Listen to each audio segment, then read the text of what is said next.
கடவுள்னு ஒண்ணு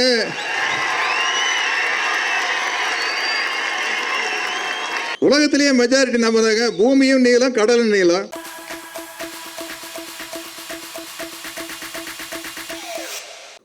மூட நம்பிக்கைகளை பரப்புவதற்கென்று தெலுங்கு ஆந்திராவிலிருந்து ஒருவரை கொண்டு வந்து இறக்கி முருக பக்தர்கள் மாநாட்டில் வந்து பேச வச்சாங்க. ஆனால் தமிழ்நாட்டில் எப்பொழுதும் மூட நம்பிக்கைகளுக்கு எதிராக திரைத்துறையிலும் சரி அல்லது சமூக களத்திலும் சரி சீர்திருத்த கருத்துக்களை பேசி வருகின்ற மரியாதைக்குரிய நம்முடைய இனமுரசு சத்யராஜ் அவர்கள் இப்பொழுது பெரியார் ஒளி விருது பெற்ற நம்முடைய இனமுரசு அவர்கள் ஏற்புரை வழங்குகிறார்கள்.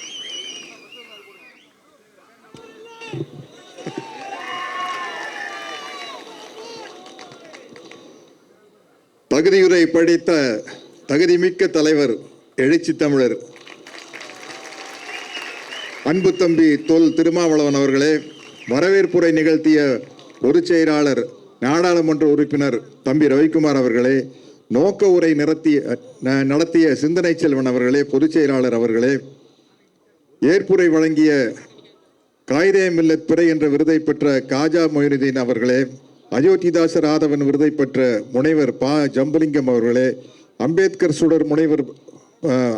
சுடர் பட்டம் பெற்ற முனைவர் கே சலம் அவர்களே, காமராசர் கதிர் பட்டம் பெற்ற வே வைத்தியலிங்கம் அவர்களே, மார்க்ஸ் மாமணி விருதை பெற்ற தோழர் தியாகு அவர்களே, தலைமை உரையை நிகழ்த்தவிருக்கும் தம்பிக்கும் நிகழ்ச்சி நெறியாளுகை நிகழ்த்திய அன்பு தம்பி வன்னியரசுக்கும் நன்றியுரை வழங்கப் போகும் பாலசிங்கம் அவர்களுக்கும் என்னுடைய பணிவான வணக்கத்தையும் சீரியலும் சிறுத்தைகளுக்கும் என்னுடைய அன்பான வணக்கத்தையும் தெரிவித்துக் கொள்கிறேன். இன்னைக்கு எனக்கு இருந்த ஒரு பெரிய குறை நீங்கிவிட்டது. என்னன்னா, தம்பிக்கிட்ட ஏதாச்சும் ஒன்று வாங்கணும்னு பிளான் பண்ணிட்டு இருந்தேன். பெரியார் படத்தில் நடிச்சதுக்கு நான் சம்பளம் வேண்டான்னு சொல்லிட்டேன். அந்த படத்தினுடைய 100வது நாள் விழாவில் நான் ஊதியம் வாங்காமல் நடித்ததுக்காக தந்தை பெரியார் கிட்டத்தட்ட ஒரு 90 வருஷம் அணிஞ்சிருந்த இந்த மோதிரத்தை வந்து ஆசிரியர் வீரமணி அவர்கள் கலைஞர் கையால் கொடுத்து எனக்கு அனுப்பிச்சு விட சொன்னார். அது இப்போ என் விரல் இருக்குது. அதே மாதிரி என்னுடைய மக்கள் தலைவர் எம்ஜிஆர் அவர்கள் நான் சந்தித்த பொழுது, உனக்கு ஏதாச்சும் நான் கொடுக்கணும், என்ன வேணும்னு கேளு அப்படிங்கிறாரு. எனக்கு திடீர்னு என்ன கேட்குறேன்னு தெரியல. என்னென்ன அப்படின்னா, இல்லை நீங்கள் ஏதாச்சும் கேளுங்க அப்படின்னு, நீங்கள் எக்ஸசைஸ் பண்ணுற தம்பிள்ஸ் இருந்தால் கொடுங்க அப்படின்னா சிரிச்சாரு. தலையில் பெருசாக ஏதாச்சும் கேளுனாரு. எனக்கு பெருசாக கேட்க தெரியலைங்க, என்ன பண்ணுறது தெரியல அப்படின்னா. உடனே உதவியாளரை கூப்பிட்டாரு. உள்ளே போய் ஒரு கரலாக்கட்டை எடுத்துகிட்டு வந்து கொடுத்தாரு. இன்னைக்கு அன்பு தம்பி எழுச்சி தமிழர்கிட்ட இருந்து ஒரு 50,000 ரூபாய் செக்கு வாங்கிட்டேன். இந்த 50,000 ரூபாய் செக்கை நான் கேஷாக மாற்றிடுறேன். மாற்றி 49,500 ரூபாயை விடுதலை சிறுத்தைகள் கட்சியில் இருக்கிற சிறப்பாக படிக்கிற மாணவர்களுக்காக கொடுக்கறது மட்டும் இல்லாமல் ஒரு 500 ரூபா நோட்டை மட்டும் தம்பி நினைவாக ஃப்ரேம் போட்டு என் வீட்டில் வச்சுக்கிற தம்பி வன்னியரசும் தம்பி பாவலனும் நீங்கள் சேர்ந்து எனக்கு ஒரு ஃப்ரேம் போட்டு அந்த 500 ரூபா நோட்டை அதில் ஒட்டி பக்கத்தில் வந்து தம்பி திருமாவோட படம் இருக்கணும், அவருடைய கையெழுத்தும் இருக்கணும், வாங்கி கொடுத்துருங்க. இது ஒரு வருஷத்தோட முடிவடைகிற விஷயம் இல்லை. ஒவ்வொரு வருடமும் புரட்சியாளர் அண்ணல் அம்பேத்கர் பிறந்த தினத்தன்று 50,000 ரூபாய்களை விடுதலை சிறுத்தைகள் கட்சியின் ஏழை மாணவர்களுக்கு படிப்புக்காக உதவி செய்ய வேண்டும் என்று, உதவி என்று கூறக்கூடாது, உரிமை, அது ஒரு உரிமை தொகை. நம்ம தமிழக முதல்வர் ஸ்டாலின் அவர்கள் சொன்னது போல உரிமைக்கு அதை வந்து ஒவ்வொரு வருஷமும் செய்யறதுக்கான ஒரு விழிப்புணர்வை எனக்கு ஏற்படுத்த விடுதலை சிறுத்தைகள் கட்சிக்கு என்னுடைய மனமார்ந்த நன்றி. தம்பி கொஞ்சம் பார்த்துக்க. சரி, அதான் இல்லையே, இல்லை அதை விட சிறப்பு. நம்மளுக்கு கடவுள் இருக்காரா இல்லையாங்கிறது ஒரு பிரச்சனையே இல்லைங்க. நம்மளுக்கு பிரச்சனையே ஜாதி ஒழிப்பே தமிழ் தேசியம். கடவுள்னு ஒண்ணு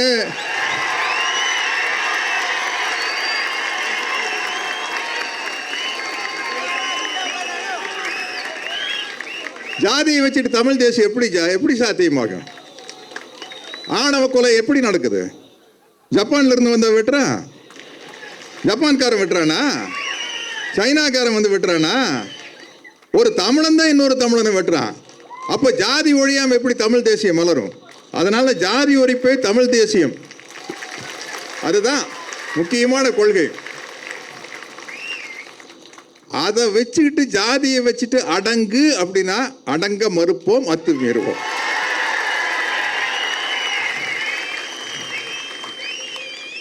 உலகத்திலேயே மெஜாரிட்டி நம்ம தாங்க. பூமியும் நீளம், கடலும் நீளம். வானமும் நீளம், கடலும் நீளம். தப்பா சொல்லிட்டேன். இந்த நீளத்தை அரவணைச்சு போகாம இருக்க முடியாதா? யாரா இருந்தாலும் இனிமே நீளத்தை அரவணைச்சு தான் போகணும். அதனால்தான் இப்ப எங்க பார்த்தாலும் அம்பேத்கர் அம்பேத்கர் அம்பேத்கர் எல்லாரும் தோள் மேல கை போட வேண்டிய நிலைமை வந்துருச்சு. ஆனா எதுக்காக தோள் மேல கை போடுறான்னு நம்ம கேர்ஃபுல்லா இருக்கணும். வாத்தியார் பாட்டு ஒன்று இருக்கு, எம்ஜிஆர் பாட்டு, போயும் போயும் மனிதனுக்கு. அதுல கைகளை தோளில் போடுகிறான், அதை கருணை என்று அவன் கூறுகிறான்.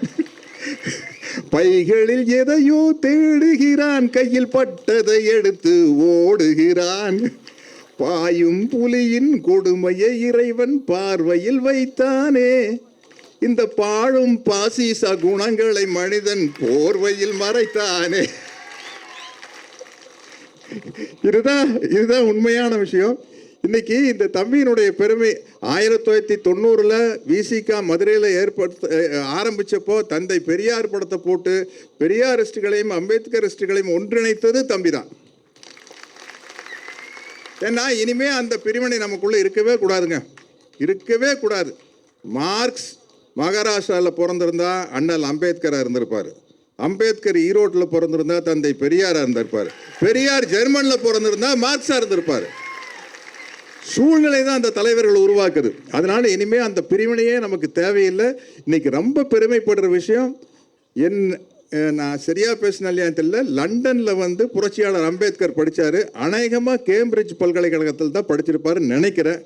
அந்த கேம்பிரிட்ஜ் பல்கலைக்கழகத்தில் அம்பேத்கர் அவர்கள் படித்த பல்கலைக்கழகத்திலிருந்து எலூசிவ் டெமோக்ரஸி அப்படின்னு அன்பு தம்பி திருமாவை பற்றி ஒரு புத்தகம் வெளியிட்டு இருக்காங்க. அப்போ இவரை ஏன் நம்ம வாழும் அம்பேத்கர்னு சொல்லக்கூடாது?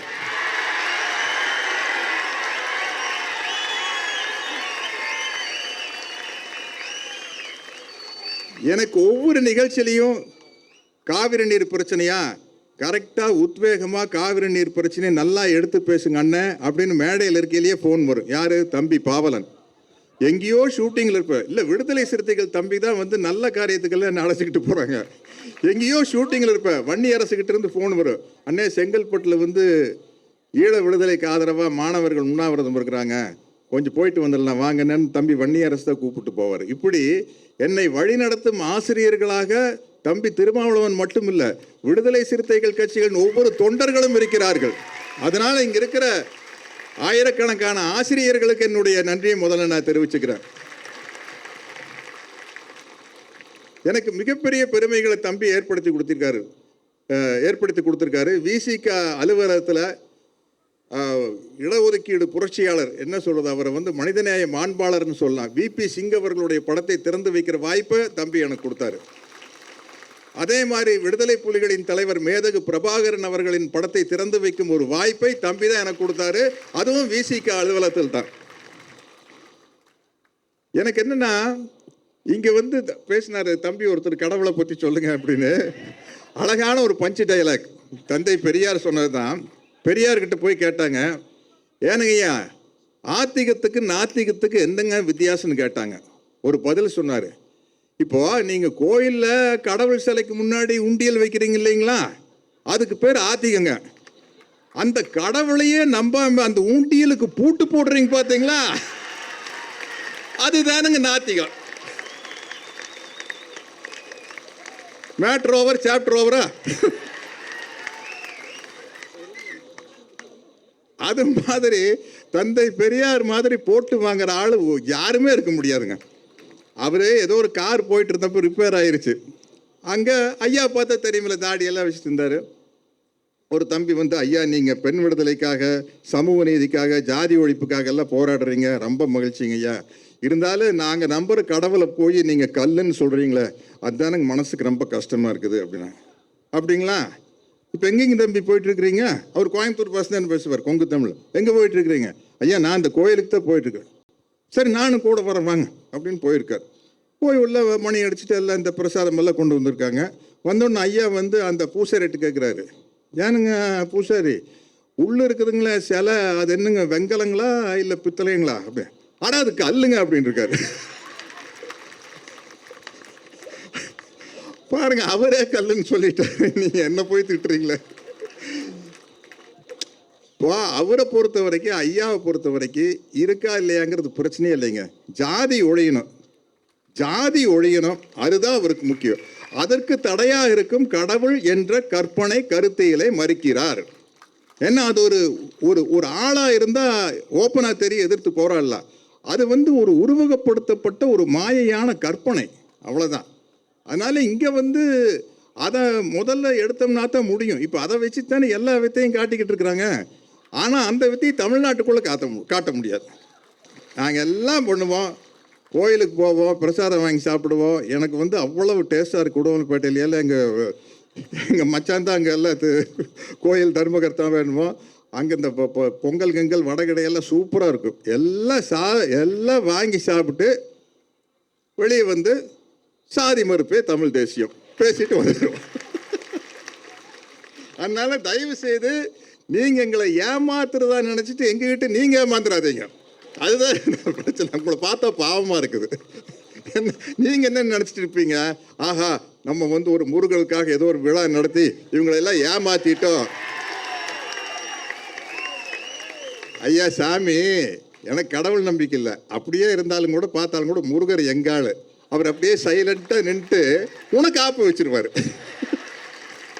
நீ அவர் பேரில் எங்களுக்கு ஆப்பு வைக்கிறான்னு பார்க்குறோம். அவர் வந்து உனக்கு ஆப்பு வச்சிருவார். அதனால் வந்து இந்த தமிழ்நாடு இன்னைக்கு இந்த அளவுக்கு முன்னிலையில் இருக்கிறது என்றால் அதற்கு தந்தை பெரியாருடைய சிந்தனைகளும் அம்பேத்கருடைய சிந்தனைகளும். பெரியார் அவர்கள் ரஷ்யா போயிட்டு வந்து சொன்னார், பொருளாதாரத்தை பொறுத்த வரைக்குங்க என்னோட பாலிசி வந்து கம்யூனிஸ்ட் தானுங்க பேசினார். இந்த படத்துலேயே நானே பேசி நடிச்சுக்கிறேன். பொருளாதாரத்தை பொறுத்த வரைக்குங்க என்னோட பாலிசி கம்யூனிஸ்ட் தானுங்க. ஆனால் முதல்ல ஏழை பணக்கார வித்தியாசம் ஒழியணுமா இல்லை சாதி ஒழியணுமான்னு கேட்டால் நான் முதல்ல சாதி தான் ஒழியணும்னு சொல்லுவேனுங்க. ஏன்னா சரியான வாய்ப்பு கிடைச்சா ஒரு ஏழை பணக்காரன் ஆயிடுவானுங்க. ஆனால் என்னதான் வாய்ப்பு கிடைச்சி பணக்காரன் ஆனாலும் தாழ்ந்த ஜாதின்னு முத்திரவு குத்தப்பட்டவன் ஜனாதிபதியாக இருந்தாலும் கோயிலுக்கு வெளியே தானே உட்காரணும். ஜனாதிபதியாக இருந்தாலும் பார்லிமெண்ட்டுக்குள்ளே பூசை பொண்ணையில் வர முடியாதுங்க. இது பெரியார் சொல்ல, இப்போ இது லேட்டஸ்டாக நடந்த விஷயம் இல்லை. அவர் சொன்னது, என்னதான் பொருளாதார வசதி வந்தாலும் உன்னை வந்து தாழ்த்தப்பட்ட ஜாதியாகத்தான் முத்திரக்குட்டி அமைக்கி வச்சிருப்பா. அதனால் முதல்ல ஜாதி தான் ஒழியணும்னு சொன்னாங்க. அதனால் அந்த அம்பேத்கர் வழியில், மார்க்சிய வழியில், பெரியாரிய வழியில் நடந்து கொண்டிருக்கும் தம்பி திருமாவளவனின் கொள்கை அடிப்படையில் பணியாற்றும் உங்கள் அனைவருக்கும், தம்பி திருமாவர்களுக்கும் இந்த நேரத்தில் இந்த நன்றியை கூறி, இந்த விருதுக்கு நன்றி கூறி விடைபெறுகிறேன். வணக்கம்.